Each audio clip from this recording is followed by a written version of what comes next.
Life is so busy, if you blink, you can miss something amazing. It's important to take a moment and enjoy what we have and the people around us. I'm Mo Hagan, Chief Operating Officer for canfitpro, and welcome to A Moment with Mo, a podcast where I will welcome some incredible guests to talk fitness and nutrition, mindset and self-improvement, setting your goals into action, and much, much more. Now let's get chatting. Hello, everyone, and welcome to episode number 10, A Moment with Mo. This episode will elevate your life by sharing insightful strategies and best practices for goal setting and healthy habit formation. Of course, it's the time of year where we can all afford to move from one season to the next, get out of the lazy days of summer, and rejuvenate ourselves with goals for the fall to ensure a successful finish to 2023. Now, whether you're a student returning to school, or whether I always feel like I'm a lifelong student, or whether you're just looking to transform your life, recalibrate where you're at, perhaps hack a few habits that you got into over the lazy days of summer, then you're in the right place. Joining me for this very insightful and inspiring conversation is award-winning fitness professional, Lisa Mastracchio. Welcome, Lisa. Hey, Mo, how are you? I'm great, and I'm totally being selfish here because you are so busy. I know I'm busy too. And the only way we seem to get together is when we make a date like this. So thanks so much. I love it. Thanks for having me. And of course, I know you love summer for many reasons, and you continue to work hard with your clients, but you also take the time to rejuvenate because you have a busy roster with the way that you now work in the fitness industry as a hybrid trainer and coach. For those that have not met, I don't know who that would be, but who have not met Lisa Mastracchio, allow me the opportunity to introduce her. So Lisa is a fitness professional with 3 decades of experience. I can't believe that is, I've known you for all of that time. Long time. And of course, ranging from group fitness, personal training, and nutrition. You are the recipient of the 2019 canfitpro Fitness Professional of the Year. I still remember that moment on stage. You had your whole family with you. Me too. And it was a surprise. So how that all happened, well, that's backstage, as we say. And you hold certifications with canfitpro in FIS, which is Fitness Instructor Specialist, PTS, Personal Training Specialist, HWL, that is an acronym for Healthy Weight Loss. You also have your certification with Precision Nutrition. And that just names a few of the things that you have accomplished in your time.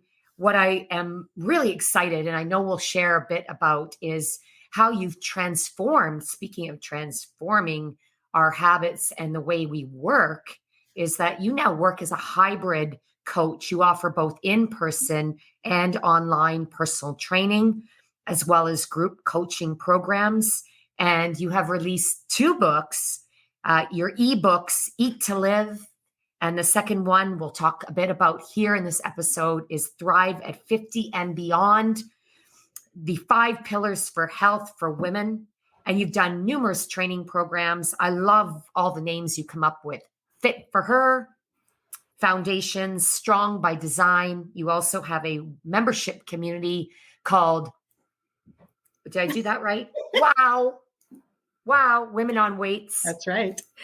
And you're doing many other things online with your community. And you even have a recipe resource library.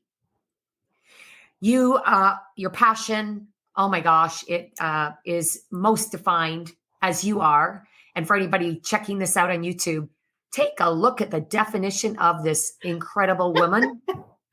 I'm always jealous, and here's a little inside scoop. Lisa and I have worked together for many, many years on new programs. And every time I know that Lisa's coming somewhere to meet me and to work together, I always have to sort of up my ante in the gym, which is my goal, so I can look as fit as you. You are. So let's kick off. I want to share for all your mission. Yeah. and you invite others to join you on that mission. Is you inspire others to lead, lift, and move. And I Mhm. love that. So, did I leave anything out that you'd love to share with our audience Honestly, before I we don't think so. That's a lot. dive That sounds in? like a lot when I hear about it. It sounds like this long, but it is 3 decades is long. And through that is an evolution, right? Because we keep changing. And so we should evolving throughout the years in fitness because fitness keeps changing. And so we change along with it as we should as individuals and as fitness professionals. So yeah, all of those things. So really enjoying working as a hybrid coach now.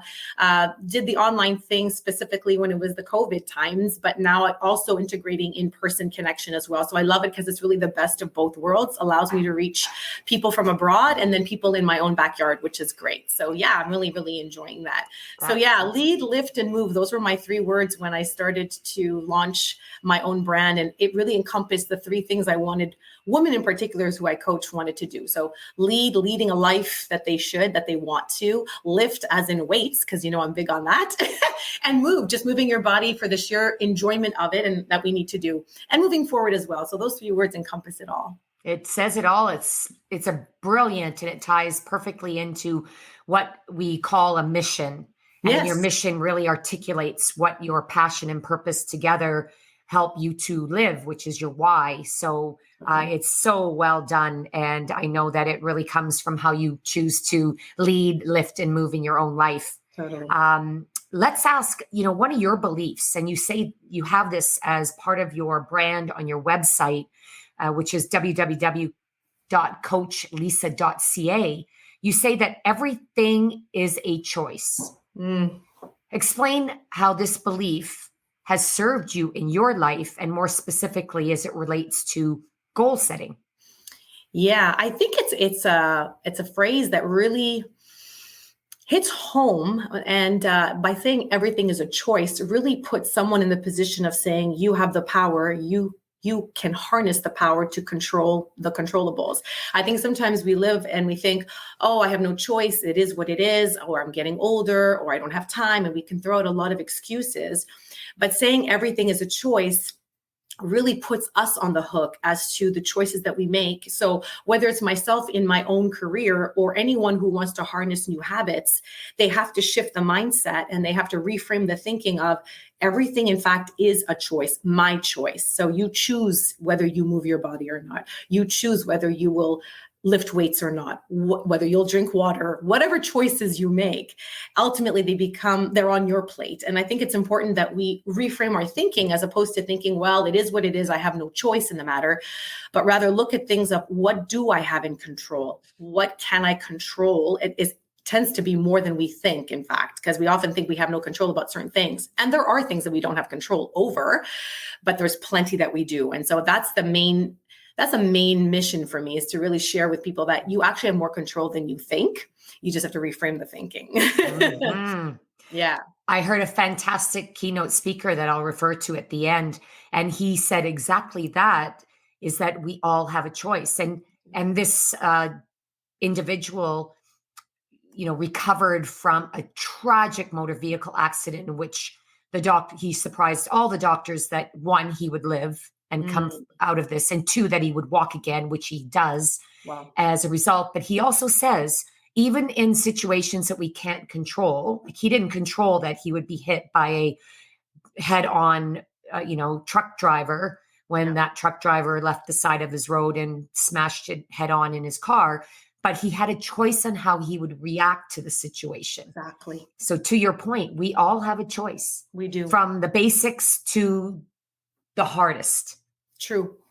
Exactly. And I Yeah. think thinking that way and understanding and reframing that thinking, that mindset, then we have the power to say, well, what can I choose? And there's a lot that we do have in control. And I think that's important for myself as a fitness professional who works with women in particular. There's a lot of like, oh, well, I can't control certain things and my life is so busy and all of that. But then I always I like to say shave it down to like, well, what can we actually control? The morning routine or after school, or what can you control? And let's work on those things that are controllable, because you do have that power. And then Mhm. once you harness that power, it leads to more confidence and you're able to do the thing you want to do ultimately. Yeah.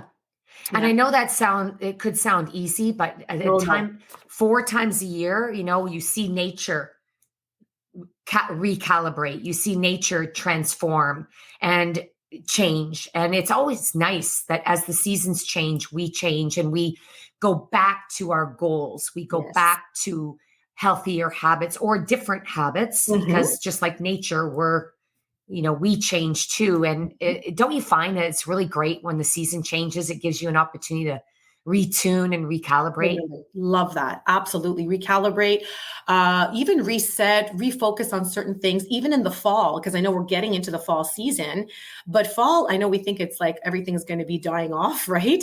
But could be like a rebirth or like an actual new January. A lot of people reset goals in the fall and start to think of, okay, where am I going to go and where do I want to end by the end of the year? So you kind of focus on that, laser focus towards the end of the year, on the back end of the year. So I love the fall for that. And I love it because it usually comes out of a summer hiatus sometimes. And so it's a nice time to reset, to recalibrate, as you said, and to either, fine tune certain goals or create new goals or go back to things and habits that we had in the past that worked for us. There's a lot of ways that we can go about doing that. Definitely. Absolutely. Yeah. What choices have you made in your career that have best served you and why?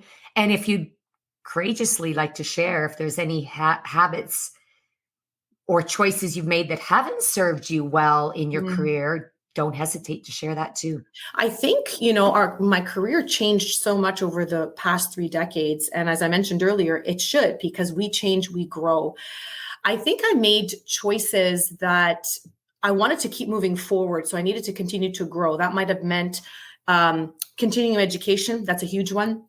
Going into areas that then interested me more, for example, like nutrition or personal training, and kind of changing direction. So it's not so much going deeper, but I went kind of wider in the fitness scope. And that proved to serve me well in my career because I was able to serve my clients better based on more knowledge and more information and more personal growth on my end. So that definitely is what served me well when it comes to my career, for sure. My personal fitness level is really important to me as well, because I feel in order to be who I want to be as a coach, I have to be authentic, and authenticity is where it's at. So if I preach the importance of, strength training or habits that are important for health, I have to have those as well. So I'm really diligent with my own personal fitness as well. And that's kind of a decision that I've made to continue to train with a coach myself so that I can continue to feel what it's like to be coached, which is not always fun, and push myself out of a comfort zone, because ultimately we all like to stay within our little comfort zone. Which is just normal. It's just human nature. So having someone to push me outside of that is really important as I push others, my clients, to do likewise. So those are some of the things that I've done to continue to kind of keep moving forward as I get older, for sure. And as I continue in the fitness industry after, like I said, like 3 decades, right? So yeah, definitely. Yeah. Love. Did you hear, everyone, that even the coaches have coaches? That's So always. important. Do you find your clients are surprised when they hear Yes, that? totally. Like, why do you need one? Don't you know what to do? And I do. I do, exactly. But I won't necessarily do it myself. And I definitely, like most people, and I think all of us, we shortchange our capabilities, or we don't think we're as maybe strong or as fit as we potentially are. And so it always helps to have another set of eyes to see us and to push us where we don't think we can go on our own. And I think we all fall into that. Like, I know, yes, I can push myself, but I won't challenge myself as much as my coach will, nor will I do the exercises that I don't like. So he kind of forces me to do the things that I don't like. I don't like them because I'm not very good at them. And so he forces me in my programming to perfect those skills. And then you get better and better, like I do with my own clients. So I totally get it, but I really think it helps me to relate to my clients so much more, because I know what it feels like when they're struggling, let's say, to finish up some reps, or it's an exercise they don't like and they're not very good at it. And I get it because I feel that too. So we're all in the same boat. And I think it's important. We're just at different places, but we're all in the same boat.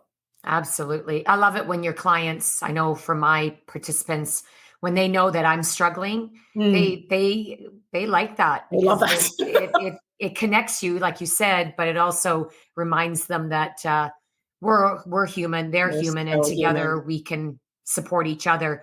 They do say, and this I think is an important, a good time to mention it, is especially as we talk about ways to reconnect with our goals, perhaps, look at our habits and hack a few and build a few that we want to return to. But this one proverb says that, when you go alone, you can go fast, but when you go together, you can go further. Absolutely. And when you have a coach, it helps us move through those harder parts of the goals that we have.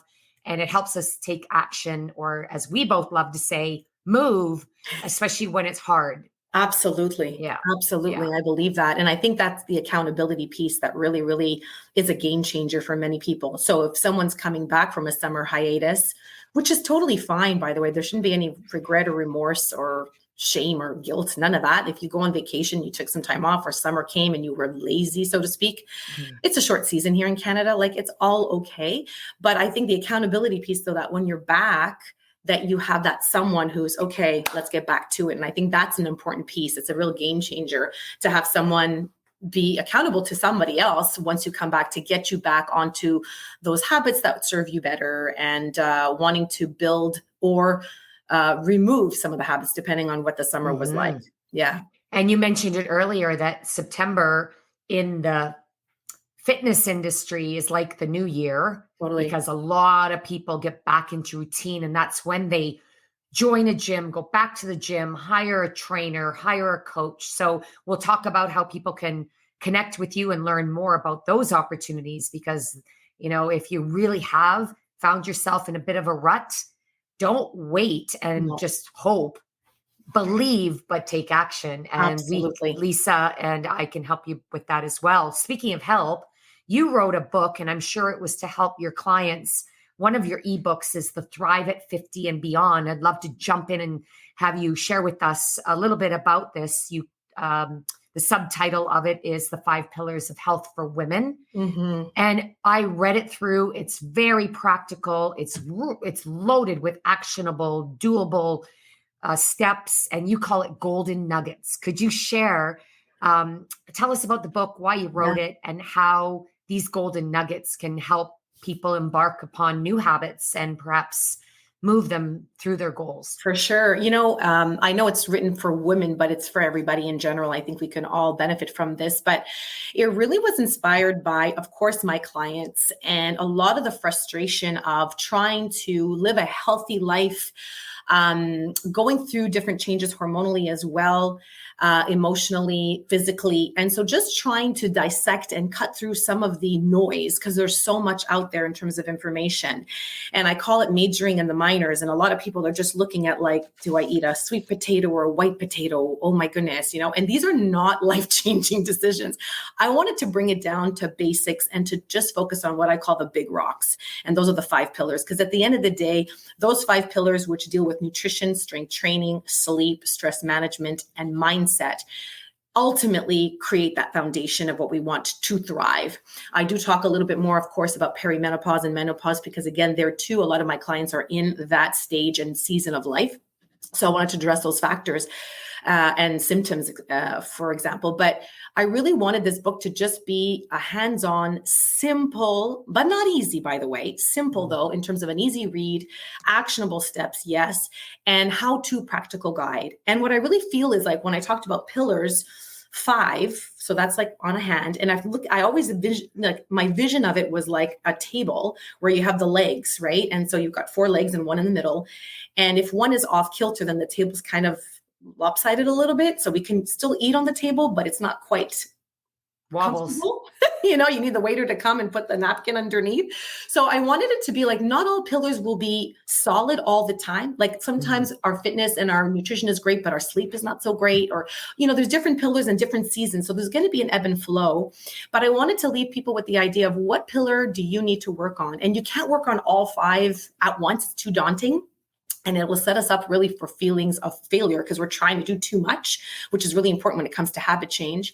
But to say, what 1 or 2 pillars can I just start focusing in on? And once I hone those skills, then maybe I can see where else I can shift my focus and improve on, because we could all use improving on any of them. It might be mindset. It might be sleep. It might be, I need more protein in my diet. It might be, I need to lift some weights, actually, not just do cardio. So there's a lot of that in nuance in terms of how we can improve our health. But that was the idea of the book. And so it really went off well. It's user-friendly. It's an easy read. Honestly, it's like you could read it in one sitting. It's quite easy for that. And I really enjoyed it. It was like a real passion project for me. It was really, really fun. And so I was happy with the feedback I got from it, simple, practical tips. Good. Yeah, it was fun.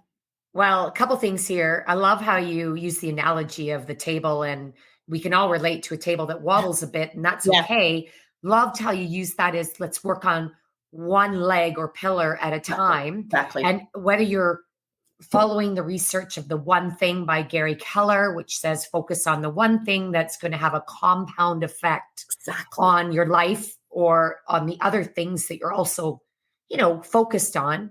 And as well, when you have one thing, like you said, it makes it doable and you get excited about seeing the change of that one thing.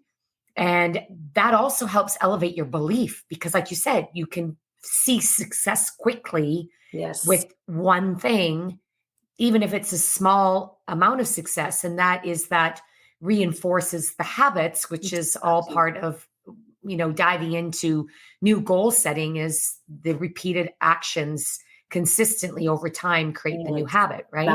Exactly. And it's the small actionable steps that compound over time because a small action then creates the traction, which is what you want. Yeah, exactly. And then you got the momentum. I think people wait for some sort of motivation thing to happen, but especially after summer, I personally felt it myself. I came back from holidays. It was great, but my motivation was gone, MIA. It was just not there.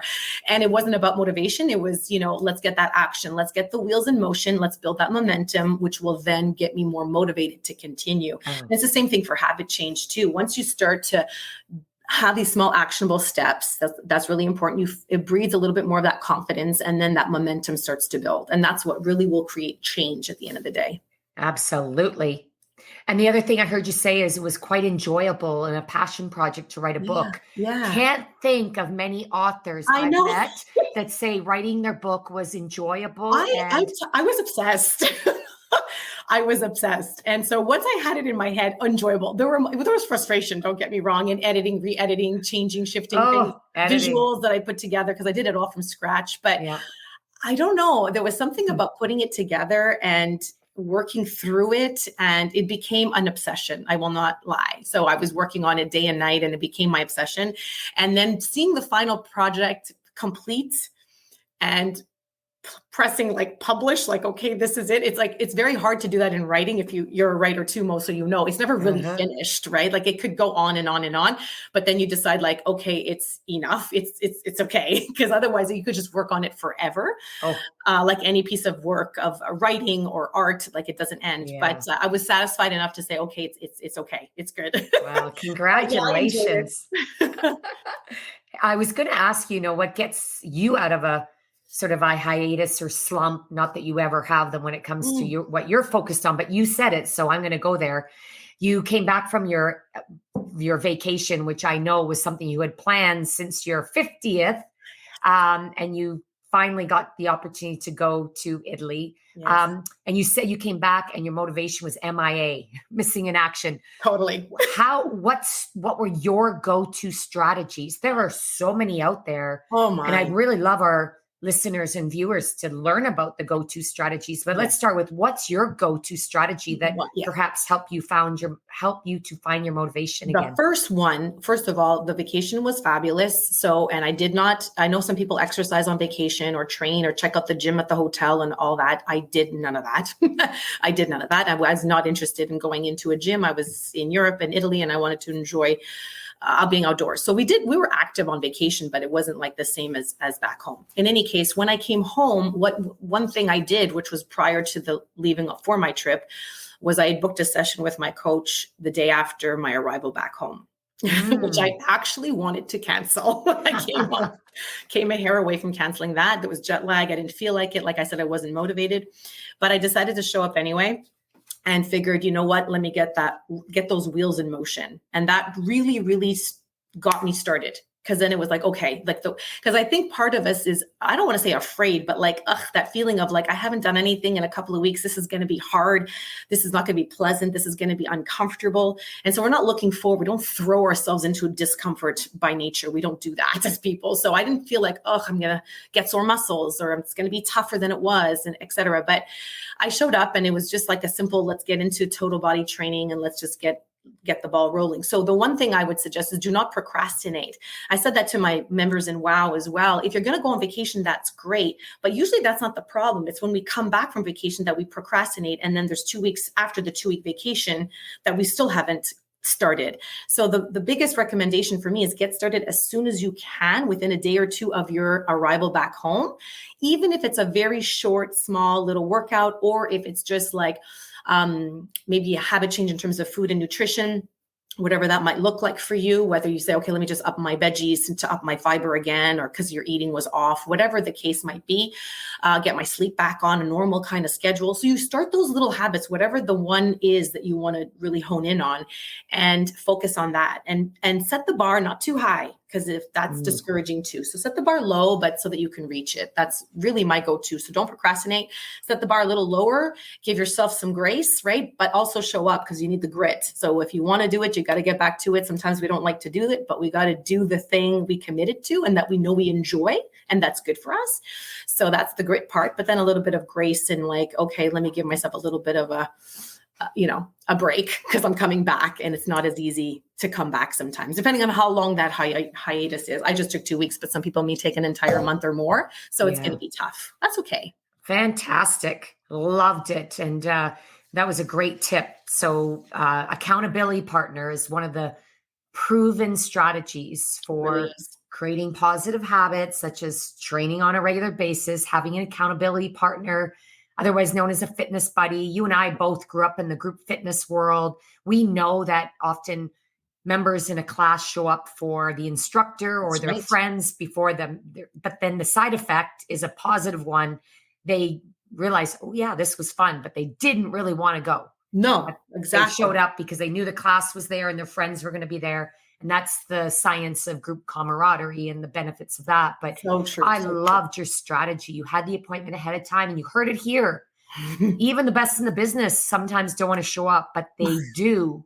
And your belief is built when you take action on the hard things. Totally. Yeah. I sent you some resources just to look at prior to our episode here today. And I was amazed by all the different ways people can actually go about setting goals and building better habits. And you mentioned a couple of them. One, prioritize self-care, which you talked about, even from the setting the bar lower. Don't beat yourself up if you didn't exercise for a couple of weeks. Exactly. You talked about having an accountability. We talked about that. You set your coach appointment ahead of time. I'm going to do that right after this and set my PT appointment for as soon as I get back from Canfit. Put yourself on the hook as soon as you come back. That's right. And then again, cultivating positive habits. And I'm going to put procrastination. That is the enemy of proactiveness or whatever. But I loved how you got real with us in saying that procrastination can really, that's like the other side of grit. If you want to have grit, then don't procrastinate. No, exactly. Do you use any of the others? Like, have you ever done a vision board? I love that, because vision boards, my daughter does that. And I love the idea. I am not one to do an actual vision board. I've never done one, but what I do, which I realize it's not necessarily the images, but I do more what I like to call more like brainstorm batching. So I like to see it on written. I'm a writer, so I like to write, so that I'm just going towards what I gravitate to. And so I love to batch like my brainstorm ideas of what I want to do. Let's say it's about business, and what I want, like projects that I have, timelines, very loose timelines, because we know that things can shift and change, and we have to be flexible as well. That's important, and adjust, but just basic timelines of where I want to see. So now I see like the back end of 2023, I had written certain things in January of how I wanted the year to look in my layout. And so now the back end, I'm like, okay, look back at that. What can I do for the next 4 months? What do I want to achieve? Where do I want to go? And, performance goals as well when it comes to fitness for myself personally. So there's certain fitness goals. And so I try to see, and all that is loose. I don't want to, it's not, etched in stone and it's like, oh my God, if I don't do this, it's like I'm a failure. No, but I love to have those kinds of visuals for me in the written word that help me to, I guess, map out what I want to do. And so for I some love people, it. it's the vision board, which I think is really nice too. Yeah. I don't know. I've never done one, although I like people who do them. I think they're great. And like I said, my daughter had one. I'm like, that's so nice. That's so cool because it manifests like the things that you want to Yeah. see. And I think it's cool. I've just never done one, but maybe 2024 I will. Maybe. I'm Maybe. a vision board You gal because are. I will remember more what I see than what I write. But Wow. again, here's the point, friends, is that find what works for you. Yeah. I will write my goals. And they do say, even the act of writing your goals down, you'll Increases. have much more success than if you did not. True. When you batch them in terms of action steps, that's going to help as well. So that's the actionable part of goal setting is how are you going to go about making that goal a reality? Got it. Setting timelines is all part of that SMART goal strategy. Exactly. And I'm going to ask you while we're on SMART goals. SMART is Mm. an acronym for specific, measurable, achievable within the time frame. And that's what I love about this time of year is we only have like 5 or 4 or 3 months to go. That's right. So it's really like, oh, this is a short-term race. And I get to the finish line. I can do this. Yes. And then the R is relative to what the ultimate goal is or relative to what it is you want to see at the finish line. And then timely. So Lisa, when you help people with their goals, do you use a similar strategy and or in that SMART goal setting, what would be the one thing that you would really encourage our listeners to focus on that kind of you see your clients go astray with? I think the SMART goal formula is great. I love the idea because what tends to happen for most people who start up, let's say in fitness and have these fitness goals, they want to do too much too soon all at once. And it's daunting and they think they can, let's say, oh, I'll hit the gym 5 days a week and I can do this and I can do that. But I'm like, what's really actually doable, feasible, knowing that, I don't know, I'll be stuck in traffic. I have a meeting. I've got deadlines. I might get sick, whatever. You have to look at what's actually reasonable for you to achieve. So I love the SMART goal because it keeps it timely, short, realistic is also really important as well. So I do use that with clients as well, although it's not written as such, like a SMART goal. But I always start with clients who say they want to get back into fitness with the minimum effective dose. And that's what people don't understand because they think they have to train, 6 times a week. And you really, really don't. The minimum effective dose for me is twice a week strength training, which most people can achieve, obviously. And it doesn't have to be in a gym and it doesn't have to be 60-minute workout either, but 2 times strength training is the minimum effective dose for them to feel better, to be stronger, and to gain the benefits and health that are necessary. So that's the minimum. And I feel I kind of lower the bar that low because then I know that they can achieve it. And then from there we build. And that's what's important, as opposed to I want to do this, and then they don't achieve it. They feel like a failure. And then we have to have a coaching conversation where I'm saying, no, it's not that you're a failure. You got this and that, but maybe we need to just lower the bar. So minimum effective dose for me is the go-to, definitely.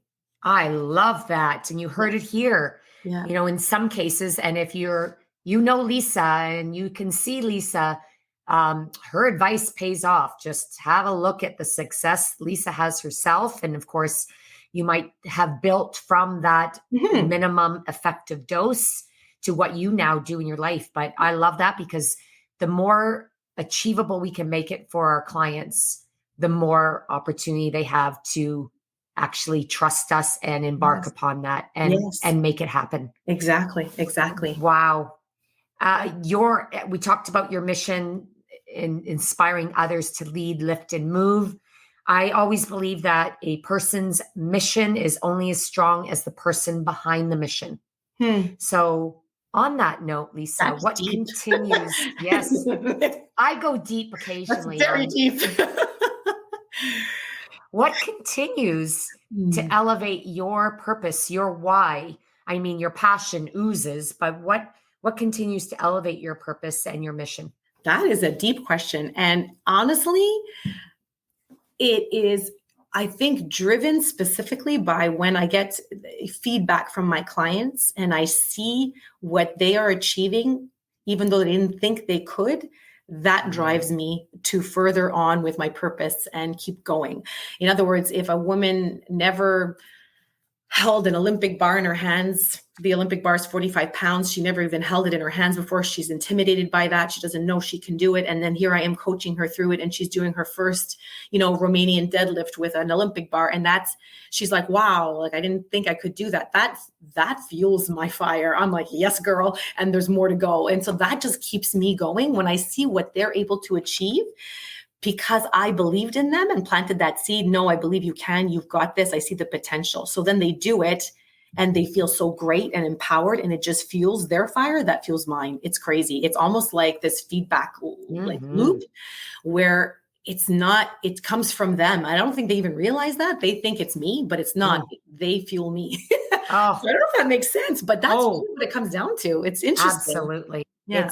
It's the rekindling of that initial spark. And I loved your analogy. It actually gave me goose skin when you said, I plant the seed and I watched it grow, and then they grow and blossom, and it keeps me growing and doing what I do. I just love that. I just love to see them get stronger. And then what happens is not just the confidence in, oh, right, so I lifted a heavier weight, but how that oozes out into all aspects of their life, because the confidence just seeps out into all aspects of their life in terms of their work, their relationships, what they didn't think they could do. It's amazing. And so when I'm a spectator of that, although, I'm helping them along, but I'm watching, it's just so cool. So I just love that. And I think that's just what keeps me going. It literally keeps me going. Yeah. Beautiful.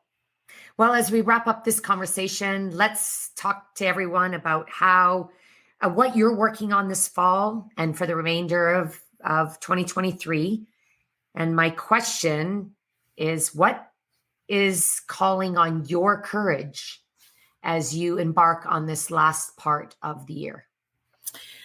Well, the next part of the year is kind of cool because this month we've got canfitpro. So I'm looking forward to presenting a couple of sessions with canfitpro, which is always the best part of my summer. It ends my summer on such a high note and also propels me into the fall, because then I get reignited with more fuel because I'm with other fitness professionals, which is really cool. So I'm looking forward to that.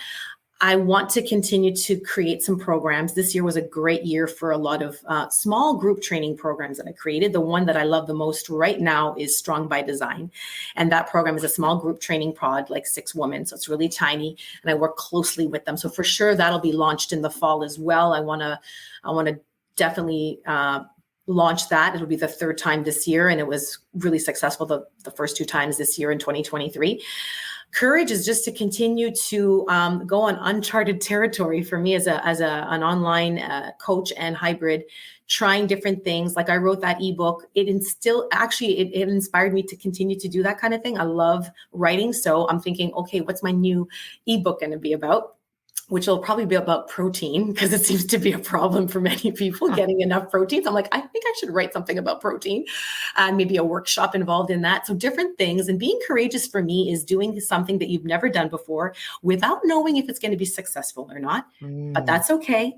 And learning from that, because not everything we launch as entrepreneurs will be wildly successful. That's okay, because we learn from that. And then from there, we fine tune of what we want to continue to grow for me in 2024. So 2023 was really great, had a good year, solid year with a lot of growth in terms of my coaching with many people online through different programs and that ebook. And so I think I just want to continue with that and finish off the year courageous in doing things that I've never done before and see what happens. Yeah, love it. And you never know who you'll meet or what you will learn or take away from canfitpro Global. Yes. And that's like what you said, you'd love to wrap up your summer with that, because it gives you that new energy for the fall. And for those who are not familiar with canfitpro and canfitpro Global, it is the Canadian industry conference and trade show. It's held every year for the past 30 years. That's right. In Toronto. It is we like to say the week of, but it is over the days of the 16th through the 20th of August. And Lisa will be there presenting. You will have sold out sessions, I'm sure, because you always do. Excited. And perhaps you can also let the listeners and viewers know they can meet you there. If you Yes. haven't yet registered, you can still register. You can go to canfitpro.com/events or global. You can find it on the homepage. We have the countdown now on. That freaks me out because it means it's coming fast. Me too. How else can people find you, work with you? Tell us more. For sure. So I'll be at canfitpro for the weekend. I'm presenting 2 sessions. One's on menopause and muscle, and the other one is called Muscle in Motion. So clearly you know what I'm going to be doing and where I'll be on Friday and Saturday. Reach me through Instagram at Lisa Fitness. That's where you can find me on Instagram handle. Facebook is Coach Lisa Fitness. My website is coachlisa.ca. And I'm pretty quick to respond to people, whether they have questions or just want to inquire a little bit more about my coaching services. I do one-on-one for sure. I have WOW, which is my Woman on Weights membership site. And that's more of a strength training programs that are uploaded every month because I believe in progressive overload. So they're actually quite good, these programs that are built for women who just have free weights, minimal equipment that can be done at home or gym. So it's very user friendly. And that's only $29 a month. So it's super cheap. So it's a way for me to really provide access to quality strength training for women versus just randomly trying to find things on YouTube. So it's more of a contained. And this is also a great tool for accountability because a lot of those women use our private Facebook group page for accountability, which also fuels my fire big time. Because then I see posts on our Facebook page and they're just like talking about their wins and their struggles. And I love that because we're all part of the same community. So those are some of the ways that people can reach me. And I hope they do reach out to me. I'd be happy to connect. That's amazing. Yes. And please do so.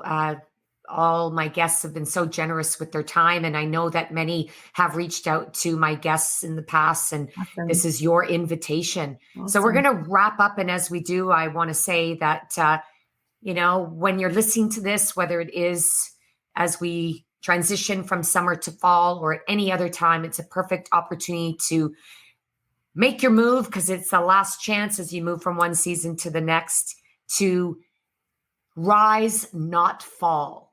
Get it? Fall, rise, not fall. Maybe my deep thoughts are better than my jokes. But anyways. Very good. I can honestly say that you will have the confidence in the strategies and insights and stories you heard here today. We are confident that you have the one thing, and that's all it takes is to do the one thing, but it starts with the choice to do that one thing with the strategies that Lisa have shared today. We are super confident that you will have a great step into your new season. And of course, as you make your move, that will elevate your courage. Courage is what fosters your belief. You want to learn more about what that one thing is, and you want to hear what my one thing is, I encourage you to go to mohagan.com and check out my August blog. It is the way to elevate your life, the one thing to help move you forward as the new season approaches. So thank you so much, Lisa, for being here. Do you want to take the opportunity to sign off maybe in your lovely second language and leave us with a message in French? En français, avec plaisir. Alors, merci, Mo, pour l'invitation. Et pour la saison d'automne, on veut augmenter les habitudes et on veut quand même avoir une vie, je dirais quelque chose plein de santé et d'énergie. Alors, vous pouvez me rejoindre comme toujours, coachlisa.ca. J'espère de vous voir. Merci. Au revoir et merci, Mo. Bye-bye, all. Cheers. Bye-bye.